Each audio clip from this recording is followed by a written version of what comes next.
Price the Lord. Good morning. അനുഗ്രഹീതമേറിയ നല്ല പ്രഭാതവേളയ്ക്കായി കർത്താവിനെ സ്തുതിക്കുന്നു. ഈ മനോഹരമായ നിമിഷത്തിൽ നിങ്ങളുമായി ഒരുമിച്ച് തിരുവചന ഭാഗം പങ്കിടുവാൻ സർവകൃപാലുവായ ദൈവത്താൽ ഒരുക്കപ്പെട്ട നല്ല സാവകാശത്തെ ഓർത്ത് ദൈവത്തെ സ്തുതിക്കുകയാണ്. ഈ പ്രഭാതത്തിൽ പ്രഭാത ചിന്തയ്ക്കായി വളരെ പ്രാർത്ഥനയോടെ ആവലോട് ദൈവസന്നിധിയിൽ കാത്തിരിക്കുന്ന എൻ്റെ എല്ലാ മാന്യ മിത്രങ്ങൾക്കും യേശുക്രിസ്തുവിൻ്റെ നാമത്തിലുള്ള പ്രഭാത വന്ദനത്തെ അറിയിച്ചുകൊണ്ട് വളരെ വേഗത്തിൽ നമ്മുടെ പ്രഭാത ചിന്തയിലേക്ക് പ്രവേശിക്കുകയാണ്. ഇന്നത്തെ പ്രഭാത ചിന്തയ്ക്കായിട്ട് ഞാൻ തിരഞ്ഞെടുത്തിരിക്കുന്ന വേദഭാഗം നമുക്കെല്ലാവർക്കും സുപരിചിതമായ ഒരു വേദഭാഗമാണ്. അത് മറ്റൊന്നുമല്ല, 23-ാം സങ്കീർത്തനത്തിലെ ഒരു പദമാണ്. എന്നെ വല്ലാതെ ചിന്തിപ്പിച്ചൊരു പദമാണ്. കൂരിരുളിൻ താഴ്വരയിൽ എന്നാണ് മലയാളം ബൈബിളിലെങ്കിലും മരണനിഴലിൻ എന്നാണ് ഇംഗ്ലീഷിൽ. ഒരു മരണനിഴൽ എന്ന് പറഞ്ഞാൽ എന്താണ്? സത്യത്തിൽ മരണനിഴൽ എന്നവിടെ കൊടുത്തിരിക്കുന്നതിൻ്റെ അർത്ഥം ഒരിക്കലും മരണം എന്ന് പറയുന്ന പദത്തിനല്ല അവിടെ അർത്ഥം കൽപ്പിക്കുന്നത്.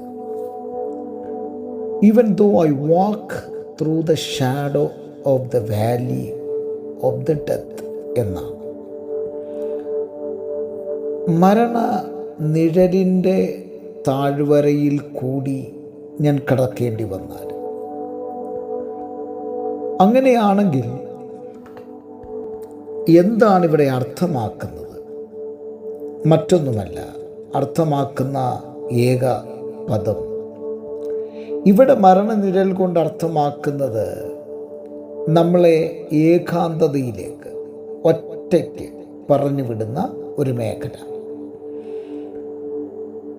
ഞാനും നിങ്ങളും പലരിൽ നിന്നും വേർപെടുക, ഒറ്റപ്പെടൽ അനുഭവിക്കുക. യഥാർത്ഥത്തിൽ ഇത് ദൈവത്താൽ സംഭവിക്കുന്നതാണ്. ദൈവം സ്നേഹിക്കുന്ന ചിലരോട് ദൈവത്തിന് കൂടുതൽ സംസാരിക്കാനുണ്ട് എന്നുള്ളതാണ് ഞാൻ മനസ്സിലാക്കിയത്. ദൈവത്തിന് കൂടുതലായി നമ്മളോട് സംസാരിക്കാൻ തോന്നുമ്പോൾ ദൈവം എന്താ ചെയ്യുന്നത്? നമ്മളെ സകലരിൽ നിന്നും ഒരു സെപ്പറേറ്റ് ചെയ്തിട്ട് നമ്മളെ ഒറ്റയ്ക്ക് കൊണ്ടുപോവുക എന്നുള്ളതാണ്. അതിന് തെളിവായിട്ട് പ്രവചനവാക്യത്തിൽ നാം ഇങ്ങനെ വായിക്കുന്നു, അതുകൊണ്ട് ഞാൻ അവളെ വശീകരിച്ച് മരുഭൂമിയിൽ കൊണ്ടുവന്ന് കൃത്യമായി സംസാരിക്കും. അപ്പം ദൈവത്തിന് എന്നോടും നിങ്ങളോടും സംസാരിക്കാൻ താല്പര്യമുണ്ടെങ്കിൽ ആരുടെയും കൂട്ടത്തിൽ നിന്ന് സംസാരിക്കുന്ന ദൈവമല്ല നമ്മുടെ ദൈവം.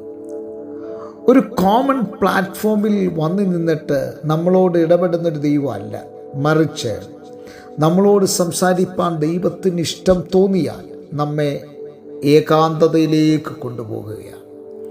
ഇന്ന് സ്നേഹിച്ചവരും ഇന്ന് കണ്ടവരും ഇന്ന് നമുക്ക് സപ്പോർട്ടായി നിന്നവരും ഒക്കെ നമ്മളിൽ നിന്ന് അകന്നു മാറുന്നൊരു രംഗം നമുക്കവിടെ കാണുവാൻ കഴിയും. പക്ഷേ ആ അകൽച്ചയിൽ നിരാശപ്പെടാനല്ല, മറിച്ച് ദൈവത്തിന് നമ്മളോട് സംസാരിക്കാനുണ്ട് എന്നാണ് നാം അർത്ഥമാക്കേണ്ടത്. പലപ്പോഴും നമ്മളെ ഏകാന്തതയുടെ താഴ്വരയിലേക്ക് തള്ളിവിടുമ്പോൾ, ആരും നമുക്ക് സഹായത്തിനില്ല, ആരും നമുക്ക് കൂട്ടിനില്ല എന്ന് നമ്മൾ തോന്നുമ്പോൾ, സത്യത്തിൽ എന്താണ് അവിടെ സംഭവിക്കുന്നത്? പാട്ടുകാരൻ പാടിയതുപോലെ, ആരുമില്ല എനിക്ക് ഏകനായി എന്ന് തോന്നിയാലും ആ ഏകാന്തതയിൽ ഇറങ്ങി വരുന്ന ഒരു ദൈവ സാന്നിധ്യമുണ്ട്. പ്രിയരെ, നിങ്ങൾ ഒറ്റപ്പെടലുകൾ അനുഭവിക്കുന്നവരാണോ? പലരുടെയും മുൻപിൽ തിരസ്കരണം അനുഭവിച്ചിട്ടുള്ളവരാണോ? പലരുടെയും മുൻപിൽ തല നിവർത്തുവാൻ കഴിയാതെ കുനിയപ്പെട്ടവരാണോ? പലരുടെയും മുൻപിൽ നിന്നാഭാരം ഏറി നടക്കുന്നൊരു വ്യക്തിത്വമാണോ? ഇനി ഇവിടം കൊണ്ട് ഇനി മുൻപോട്ട് പോകുവാൻ സാധ്യമല്ല എന്ന് പറഞ്ഞ് ജീവിതത്തെക്കുറിച്ചുള്ള അവസാന ഘട്ട നിമിഷങ്ങളെക്കുറിച്ചുള്ള ഒരു ചിന്തയിലാണോ? അങ്ങനെയാണെങ്കിൽ ഈ പ്രഭാതത്തിൽ ഈ സന്ദേശം നിങ്ങൾക്കുള്ളതാണ്. നിങ്ങളുടെ ഏകാന്തതയിൽ ആരും നിങ്ങളെ പരിഗണിക്കുവാനില്ലെങ്കിലും നിങ്ങളെ പരിഗണിക്കുന്ന ഒരു കർത്താവിനെ ഞാൻ പരിചയപ്പെടുത്താം. അത് മറ്റാരുമല്ല, അത് കർത്താവായ യേശു ക്രിസ്തുവാണ്.